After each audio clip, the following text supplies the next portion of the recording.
he saw something on the course he'll never forget. It's a bird, it's a plane, it's, well, no one knows. Unidentified flying objects. Clues are emerging this morning on just what, if anything, is living in Scotland's famed Loch Ness.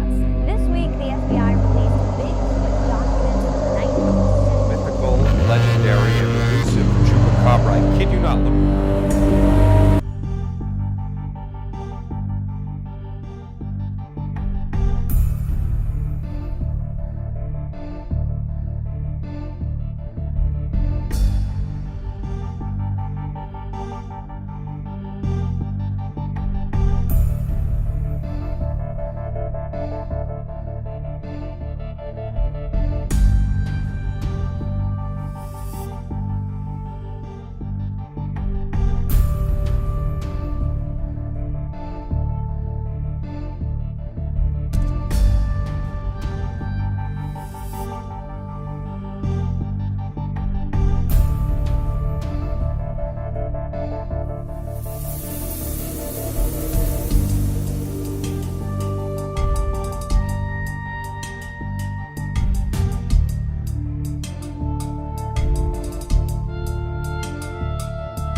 Hello, ladies and gentlemen. Welcome to Unknown Territory. I'm the man they call Dave, and tonight we had a couple of interesting topics, and then it's going to be freeform.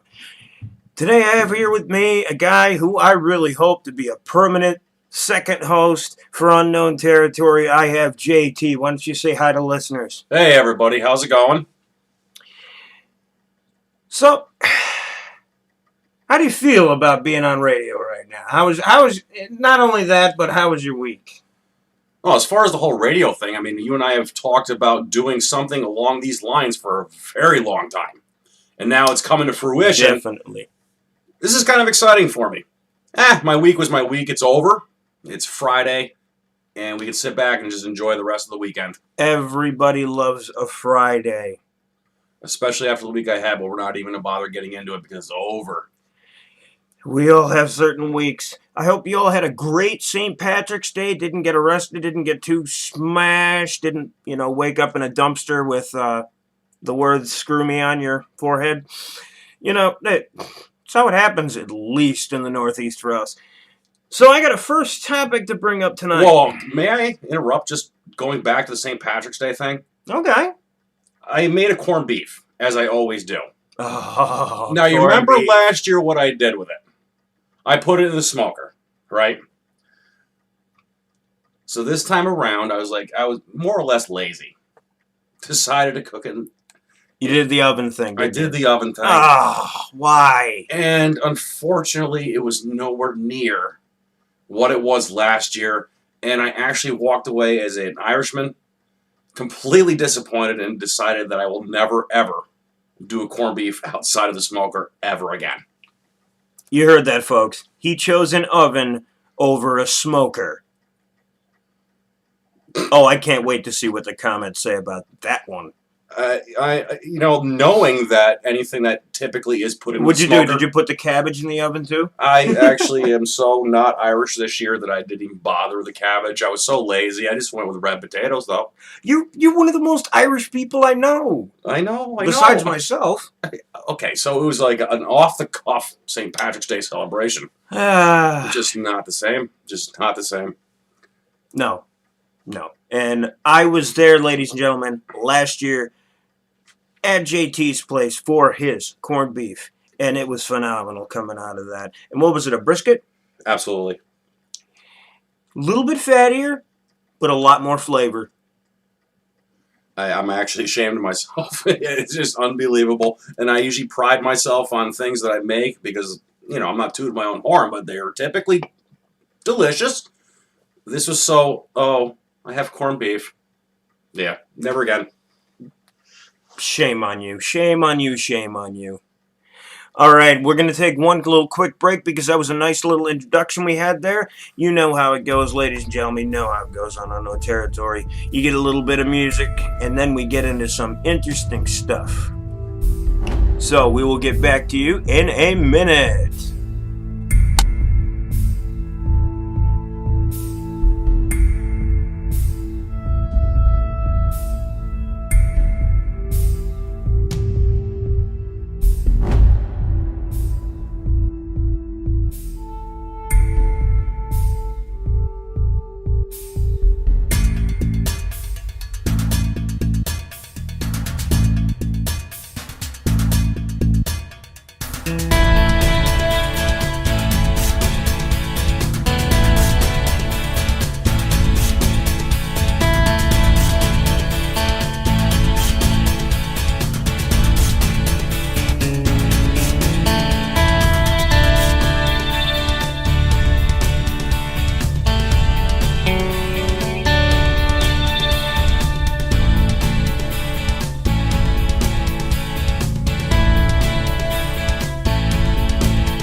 And we are back on Unknown Territory.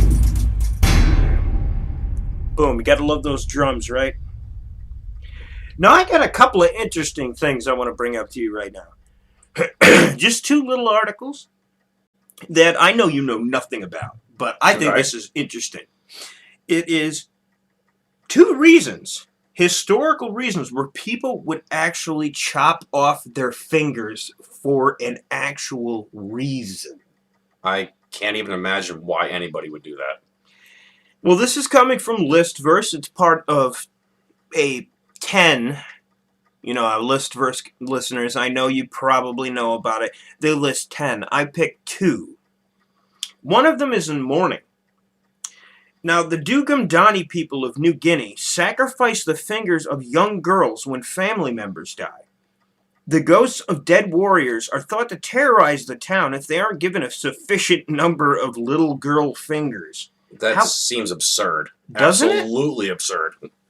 Ghost kings are especially bad news. So in the past, every girl in the tribe contributed a finger when a king died. Some older Dani women have only their thumbs remaining. It might sound painful, but the Dani came up with a creative anesthetic solution. Now, this actually gets funny right here for a second, even though it's kind of morbid. They knew that hitting the funny bone would stun the ulnar nerve, which controls sensations in your ring and pinky fingers, resulting in total numbness.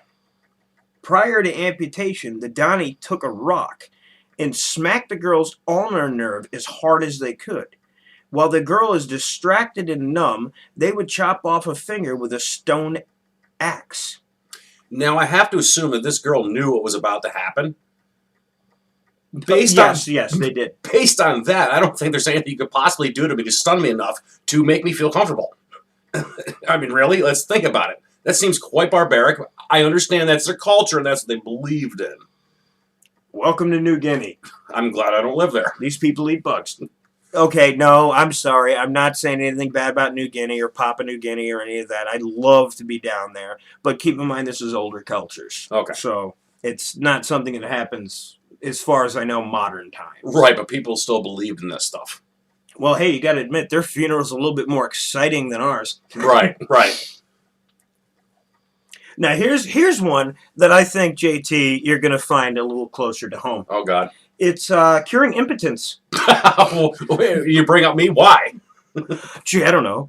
Wah, wah, wah, wah. I don't think we've ever discussed me having an erectile dysfunction. That's because we don't discuss that on air. Well, apparently we are. I'm kidding you. Okay, in West Africa, if a man dies without bearing children, some tribes cut off one of his pinkies and shove it into his rectum. At least it's not large. That's the start of the article. Okay, so you know where we're going, guys. Interesting. The spirit is supposedly so embarrassed by this disembodied finger, suppository, that it reincarnates as a fertile woman I'd be more embarrassed by when walking. it returns from the female world. I'm not trying to interrupt you, but I'd be more embarrassed by walking around with a pinky shoved up my rear end. Okay, well, this ensures that the tribe will have sufficient childbearing women to sustain future generations.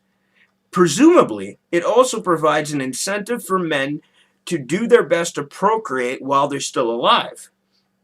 Knowing that they're your relatives will soon be messing around with your butt seems like it might put a damper on even the most peaceful deathbed exits. I would have a big problem with this. It's less traumatic than that of the Dugam-Dani, as being dead is a rather effective anesthetic, but it must be pretty uncomfortable for the person who has to deposit the finger inside the corpse. Well, wait a minute, though. I mean, they're going to take a pinky and shove it up my rear end. No. Basically, what they're going to do, it would be shoving a rectum into a corpse. Oh. In a sense. But what about this poor guy? I mean, what if the whole time the woman that he's having relations with, what if she's the one that's not able to have children? I don't know. I'm not going to read off. So obviously this is not very scientific. It's just a very interesting topic. It's just culture. I'll put a link in the description below for that Listverse article. There are 8 more different weird cultural things in which they would chop off their digits, and it not only considers fingers, it also can consider toes in certain religions and cultures. Well, the big toe is definitely a lot worse than a pinky. Without a big toe, you won't be able to walk straight. Probably not. And I've also heard that if you get rid of the pinky toe, that can also affect your gait. and how you walk as well. It has to do with the big toe and pinky toe. I don't know about this. Now here's something a little less morbid, a little less destroying of live human cells, but creating them. Now this comes from mysteriousuniverse.org by Paul Seaburn. A 3D printer filled with human cells actually printed ear cartilage. You kidding me? Crap you not. While some scientists are trying to grow human organs, appendages, and cartilage from stem cells, others have figured out a way to fill 3D printers with bio-ink made from human cells and print ears, noses, and knees. Paul Galtenholm, PhD from the Wallenberg Wood Science Center in Sweden, made this announcement this exact week at the 251st National Meeting and Exposition of the American Chemical Society, also known as ACS. It's exciting news for pretty much everybody because cartilage tissue does not heal when it's damaged. Kind of like when you get a broken nose and you kind of crack it back into place. Right. I've heard, especially with my brother being the doctor, I hear all these things when he's, working in the emergency room and stuff like that. But this is something completely different. Mm-hmm. But I got to ask you, the technology that we have nowadays, it seems as though there's something new every single day. So I have to ask you, though, at what point does that start creeping you out as a human race? It's already creeping me out. I think it's wonderful that they're able to reproduce parts. God forbid somebody loses an ear or something like that, and they can help you out, make you look normal, and live a normal life. But there's going to be a certain point where you're like, wait a minute. And where is that line? Where's that line where you don't cross it?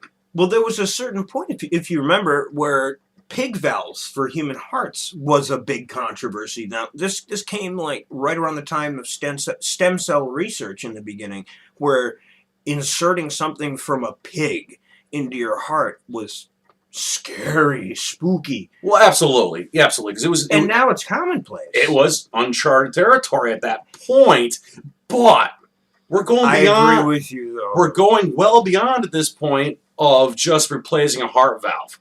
Now we're talking about body parts, and sooner or later it's going to be, I don't know, I could be completely wrong. At some point we're going to look at this and say, wait a minute.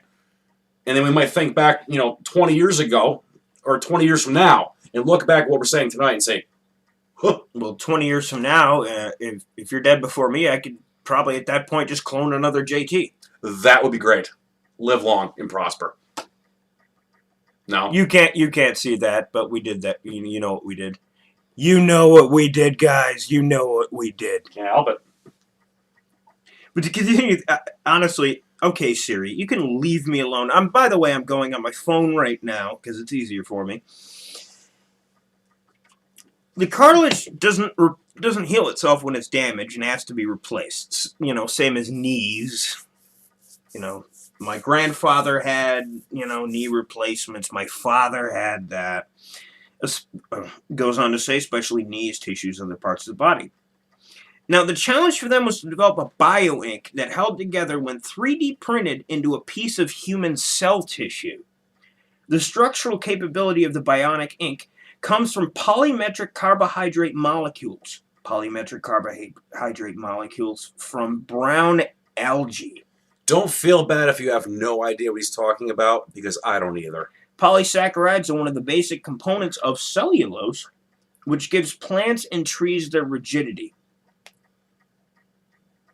Gattenholm says, under in vitro conditions, we have to change the nutrient-filled liquid that the material sits in every other day and add growth factors. It's a very artificial environment.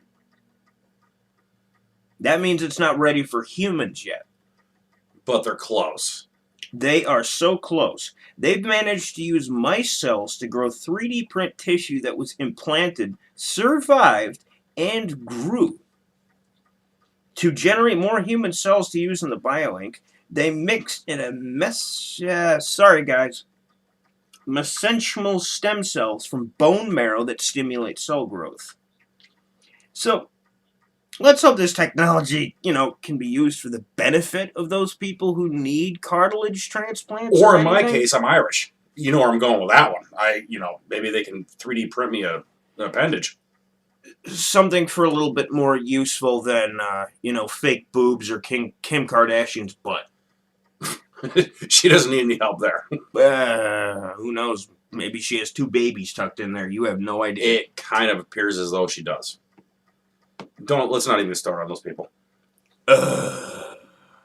I mean, you got people like that are for no reason whatsoever on TV and making a boatload of money, and they're useless. Let's be honest. Most of our listeners will look at somebody like them. They're useless. Let's be honest. Come on. You know what? Well, okay, screw that. Back onto the topic, though. On a scientific level, say, I was with JT to a certain extent. If you had ever chopped off, now this almost happened, ladies and gents, if you almost chopped off your hand with a chainsaw, and that was a major accident, you lost your hand, you got to the hospital, you were able to be stitched up.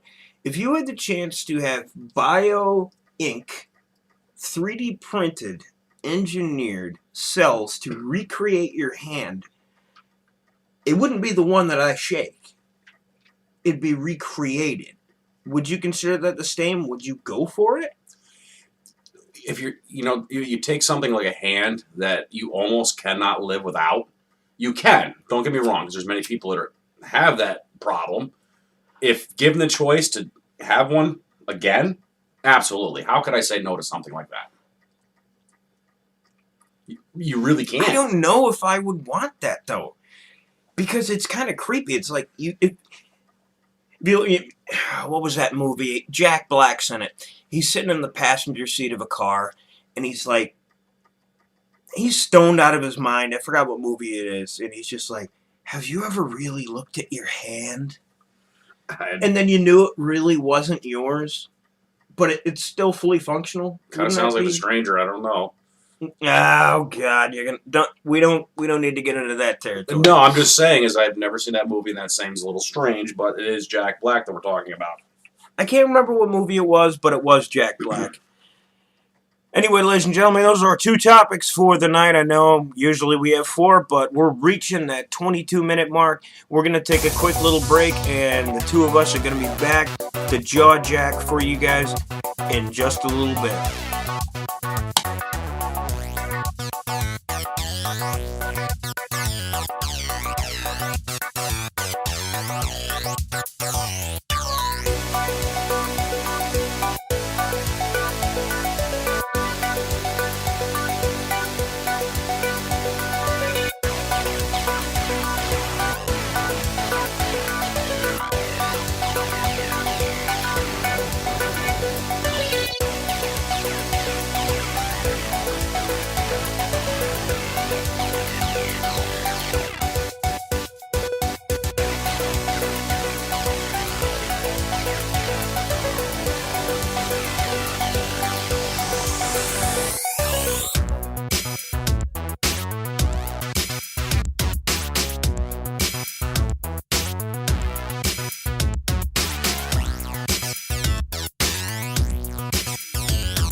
We are coming back live on unknown territory, ladies and gentlemen. I'm the man they call Dave, and he is JT.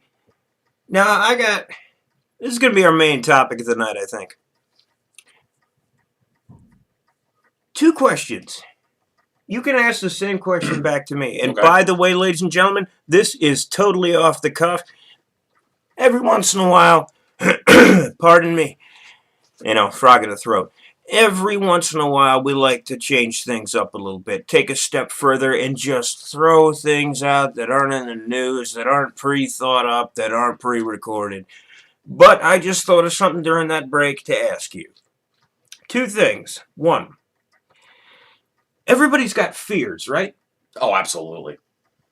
What's your worst fear? That's my first question for you. Oh my God, my worst fear. A fear or a phobia? There's a big difference. Like what? A Really? fear, not a phobia. A phobia for me is like spiders. I hate spiders. That's a phobia. Like, what's your worst fear? Well, you're not alone in the spider thing, because if I see one, I tend to run around like I'm 5-year-old, and it's not good. Honestly, Same thing with me and the fiance. I've got to be the guy to do it, but it takes me 13 minutes, and then if it falls off the wall, I'm just not sleeping in that room. Well, Jen, which is my wife, makes fun of me when she sees me running around with a vacuum cleaner trying to suck it up versus just grabbing a tissue and getting it, because I guess, yeah, I'll admit it. I had a pet snake. That never bothered me. It scared the crap out of her to even think about being in 50 feet of one, but a spider will scare the crap out of me. I never understood the fear of snakes. I don't either, but you know what I always get? When she said, well, they're so slimy. A snake Snakes aren't slimy. Worms. Snails are slimy. Worms that come out of the ground are snails freaking and stuff are slimy. Right. But I guess the biggest fear, I'm going to have to assume that it's common with everybody, is death. Is the biggest thing. Because really, other than death, what are you really afraid of? Let's be honest. That does make sense. Are you afraid to fall down the stairs? No, it's just ruins Well, your me, day. yeah, I'm a little skinny Irishman. Well, if I fell down my basement stairs, I'd probably break my neck. I never fall downstairs. I typically fall up them. But honestly, if you really, really think about it, and this is something that I maybe dwell on too much, but it's literally the fear of death. I don't know if I'm actually afraid of dying. Is it the fear of non-existence? We've talked about this before. We have. It's been a little while since we've discussed this one topic. There's so many theories out there as to what's next. You can say there's nothing. There's a lot of people say there's absolutely nothing. Other people say you go off and do something else. Mm-hmm. It's the fear of the unknown. I totally fear the unknown. Well, that's a Lovecraftian aspect. Lovecraftian quote, actually.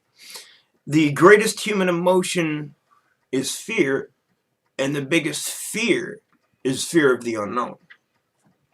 I believe Howard Philip Lovecraft coined that quote in the early 1920s. Which I think we can all understand that. But then again, I mean, you can also, we're almost on the same topic. Another thing that I guess I fear, but it's kind of along the same lines in a sense, is obviously I'm married. You know that. Mm-hmm. What if she passes away prior to myself? I fear being the one left behind. So those are like 2 separate fears. But they're kind of intertwined in a sense. I'm afraid of what will happen to me when I pass away. Mm-hmm. But then I fear what happens if she passes and I'm left by yourself. By myself. I kind of have that same fear because I'm 31 at the moment, and both of my parents are still alive, and I have a very small family. And when they go, I don't know. I wouldn't know what to do with myself. I live with my fiance, but not to kind of lighten the mood on a semi-existential moment. But it's like, I'm like a dog chasing cars. I wouldn't know what to do with myself if I caught one. Right. That's kind of how I would feel, when my parents passed. I feel bad for all the listeners out there who have lost loved ones and all that. Trust me, I feel for you. I've lost a lot too. But also, my opinion is this: is there's gonna be a lot of listeners that feel as though that they know exactly what's going to happen. Yeah. But my opinion is this: is nobody really knows. You have your faiths, you have your beliefs. Some people do, though. People who have died for X amount of time on the surgical table came back. Absolutely. The differences in what they've experienced vary so wildly. It's insane. From fiery pits of hell to loved ones calling you saying it's not your time to nothing.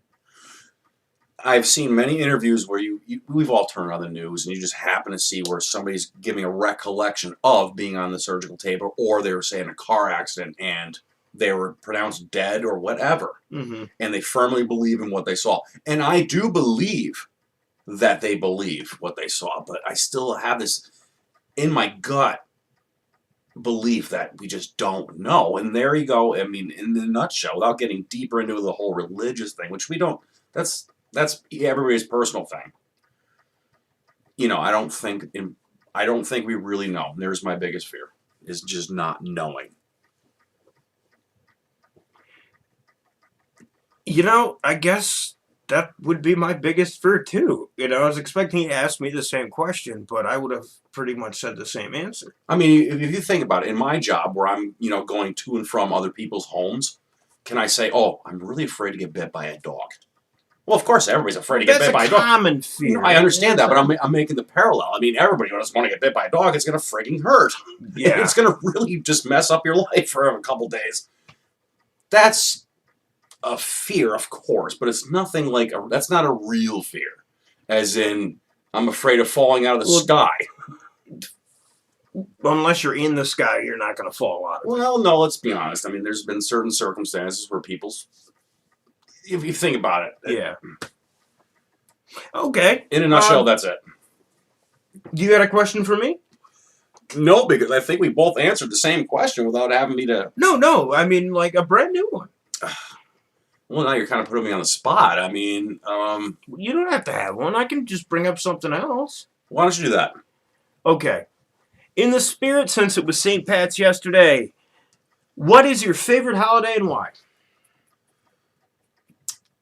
I've actually mulled this over in my mind many, many times, and I will be honest with you and say that I love Thanksgiving above and beyond all the holidays that there are. My birthday. Damn it, JT. That's my favorite holiday too, but go on. My birthday, that's great. People will buy me something, they'll give me some scratch offs, I can get to drink some beer and watch a NASCAR race, blah, blah, blah. My favorite being Thanksgiving for one reason and one reason only. It's the one time out of the year you can actually just be around close family, not have to worry about what you bought them, what did they buy you, and you can actually just sit down, relax, and just be with family as you normally should be. And that's it. You want to know what, ladies and gentlemen? I think this might be the JT show after this, because I can't argue with anything he's saying. Well, let's be honest. Christmas... You might as well be the new host. Let's take Christmas, for example. It's wonderful. I love having the tree up. I love all the shiny lights and all that stuff. But you know what? People are stressing about... It's March 18th. My Christmas tree is still up. I stopped making fun of you after February. But I think Christmas has become too commercialized. It's not fun, in a sense. You know what I'm saying? It's just not fun. Absolutely. I think... The spirit has been lost, and I truly believe that. The spirit is all about how much you can spend at the mall. I can't tell you how many times that I've heard actually people say in the beginning of December, I can't wait until this is over. That's not what it should be about. No. And that's why a few years ago I said, you know what? I just love Thanksgiving. That's it. I mean, what do you normally do on that? Most people, they go visit family. They either have ham or turkey, or on occasion, depending on your religion, fish. It's just about getting together, and that's what Christmas should be too. Well, actually, to be honest with you, Jen's mother had asked me, well, what does Jay want for his birthday? And you know what my answer was? I just want a bunch of people over, my close friends. I just want to have some beers and relax and just BS and be myself. I don't want some big to-do. Yep. Because I just want to hang out and be with people. I mean, I'll go over to my mother and father's house and have a couple of beers or maybe a glass of wine instead and, just eat, talk, go home, conk out on tryptophan, which, yeah, I know they say it's a myth, but... We need to eat 10 pounds. Yeah, when you eat 10 pounds, you're going to go to bed. And you wake up the next day and you feel great. It's like, I had a really good night last night. And Thanksgiving is always fantastic for me because I know I'm going hunting in a couple of days. I was talking about Thanksgiving, not Christmas. I know. Oh. No, I'm saying why Thanksgiving is another reason why it's my favorite holiday. Is I know I'm going hunting a couple days later. Yeah, ladies and gentlemen, JT is a pretty good hunter. Why don't you tell the listeners? No, really, we're not going here. Oh, okay, I'm going to have to go there. Go ahead, and then I'll fill in the details. No, they don't need to know.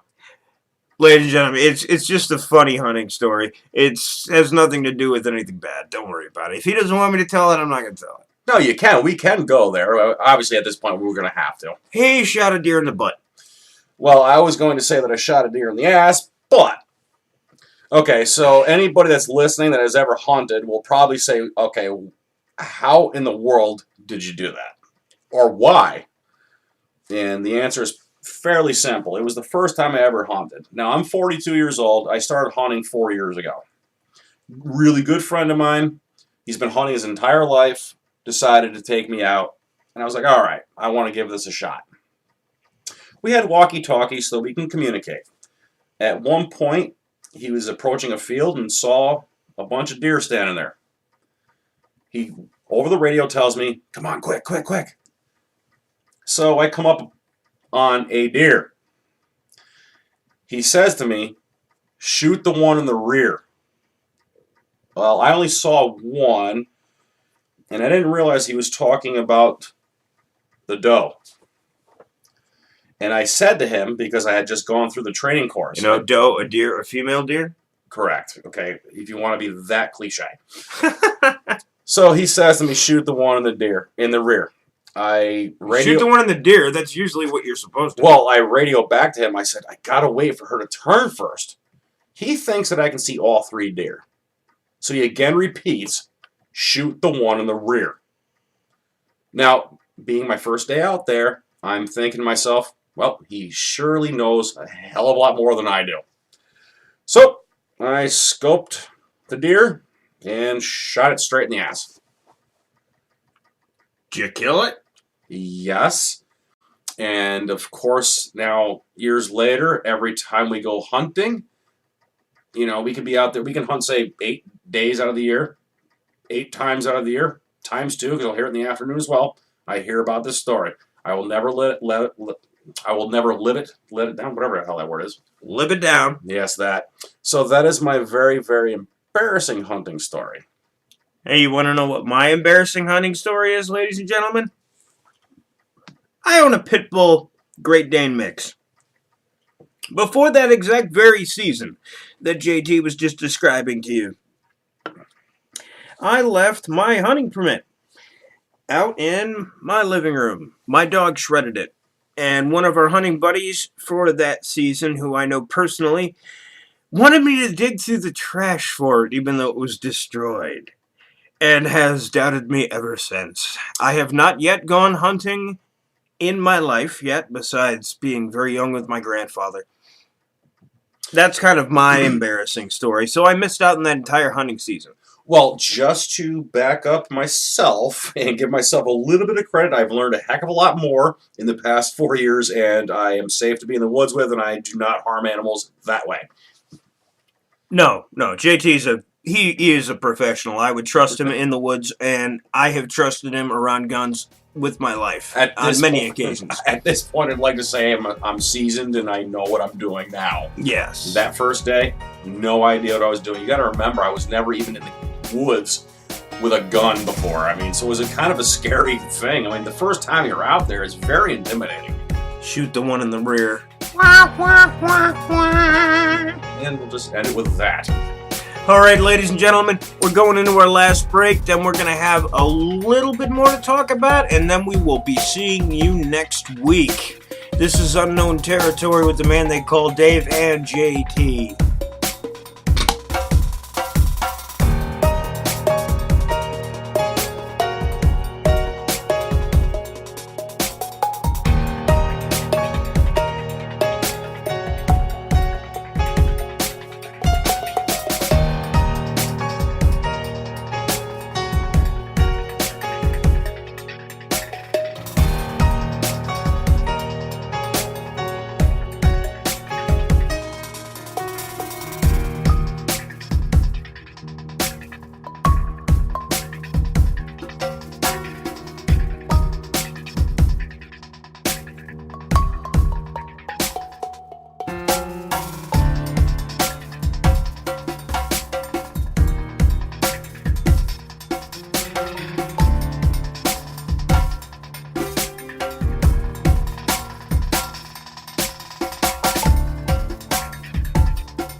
And we are back on Unknown Territory for our last tiny little bit.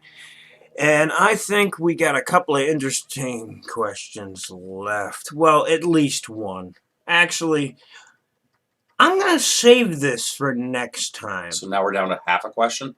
No, just one question. Oh, okay. I'm going to pose a question to you, and I'll tell mine. How's that sound? It works. Because the next topic I want to get into in the next show is going to kind of get into a little bit more of the creepy and the paranormal, whereas our past two shows have been a little different. So, question I pose to you, JT, is what was the creepiest and or scariest thing paranormal that has ever happened to you in your life? Oh, well, kind of funny as I have two. Okay. We still have some time left on the roster here before we have to end the show, so go on. Now, as far as paranormal, I'm not going to say it exists or does not. Only because I have never experienced anything in a sense, like a lot of people that you've heard tell their stories. Mm-hmm. I've never had it happen to me. So I'm not going to sit here and tell you that it's impossible. However, you know the downstairs room in my house where you first walk in the door or off the garage. Well, why don't you tell them how it is? Because I do. Kind of explain it to them, at least, for the listeners. You pull into my driveway and you have my front door, which leads into a foyer, if you will. And there's a door that leads into my garage. To give you an idea. Yeah, tell the story to the listeners, not me. I'm doing so. Don't try to find his house either, because he will shoot you on sight. No, come on. Come on, we're kidding. We need listeners. I can't. We're all joking Can't here. knock them off. Okay, you go downstairs into the foyer. The point is then from that foyer, you walk up to some stairs that goes into my living room and my kitchen area. Now, there's been 3 different occasions where something is unexplainable has happened. One, I was by myself. The second time, it was my son. Him and I were sitting in the living room, just watching TV or playing on the Xbox, whatever. The third time was all 3 of us, all in the room together. And it was literally, we're just sitting there, and all of a sudden you just hear a bang. Like something hit the floor, something broke, I don't know what. Mm-hmm. Went downstairs the first occasion when I was by myself. My heart's kind of pounding, so I'm thinking somebody just kicked in my door or something. I mean, that's literally how loud that noise was. I went downstairs, there's no door open, nothing fell, everything is as it should be. So I just dismissed it as like, okay, it just happened. That's a common spiritual thing, if you believe in that, a ghostly kind of thing. Now, the second time, like I said, Chris and I were sitting on the couch, watching TV or playing video games. And all of a sudden, boom! Kind of kept doing what we were doing for like 10, 15 seconds. Finally, I turned to Chris and I said, "Did you hear that?" He goes, "I was just wondering the same thing." Again, went downstairs. Nothing's wrong. So then, say 6 months later, I'm with Jen and we're watching. Now, you have a dog, right? We have a dog, and not a flinch from him. Not a flinch from him. And he usually, if he hears anything, yeah, that's an interesting point, because usually animals are more sensitive to things like that. And lately, he's been very in tune to every little sound. He's checking all the doors. He's going all over the house. Mm-hmm. Nothing happened. He just laid there in front of the fireplace like he normally does and never paid attention. And then the third time, all 3 of us, the same thing happens again. Now, the only common denominator is myself. I was present during all 3 times. And it's unexplained, correct? I cannot explain this for the life of me. And I'm typically a skeptic on certain things, such as this. Yep. I cannot sit here and give you any logical explanation or tell you what I thought it was. Absolutely not. Not at all. Just random noises. I mean, No, a lot of people these were very profound noises, as if somebody kicked in your door. I mean, it was very loud. Now, I wouldn't say very loud. It was loud enough to make you really kind of like. And if the dog didn't respond to that, it was loud enough to make you kind of get that hair on the back of your neck standing up type of noise. So it wasn't just a, little. And I've been into his house many, many, many times, ladies and gentlemen, and his house doesn't make noises like a door being kicked in. I haven't experienced it there, but I do have one particular one in mind that I did experience when I was younger. Paranormal-wise. I was at my parents' house. I was still living with them. I was probably around 17, and I was playing video games with my old friend Justin. And outside of my bedroom, if you open up my bedroom door, there'd be a bathroom on the right and the laundry room. You've been at my parents' house. Yeah. The laundry room's on the left. You know where the back bathroom is. It literally sounded like all of the shelves fell down. And as soon as along those same lines, and I'm not making this shit up. Pardon my French, sorry. I'll bleep that out. As soon as I went in there, nothing. Everything's still the same way. Mom used to hang her pots and pans and stuff in there with all that. Just fell. Nothing. Now, this was when I was younger. That's kind of one thing that sticks to my memory. Well, you just jogged my memory. You were standing in the garage when we were listening to music. Remember the nail flying across the room? Oh, the nail. You can't tell me you don't remember that one, because we just relived that and told that story to somebody else. What?